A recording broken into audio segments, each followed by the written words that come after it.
நீ படித்த பொண்ணு வசதியாக வாழ்ந்துட்டு பேசுகிற. நாங்கள் அப்படி இல்லை.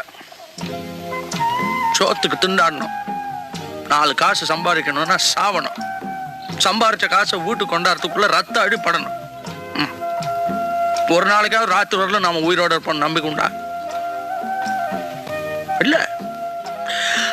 அதனால்தான் எங்களால் கோர்ட்டு போலீஸ்ன்னு நினைக்க முடியல. திருப்பி அடிச்சாதான் அடியிலிருந்து தப்பிக்க முடியும், கட்டி அடிச்சாதான் உயிரோட இருக்க முடியும்.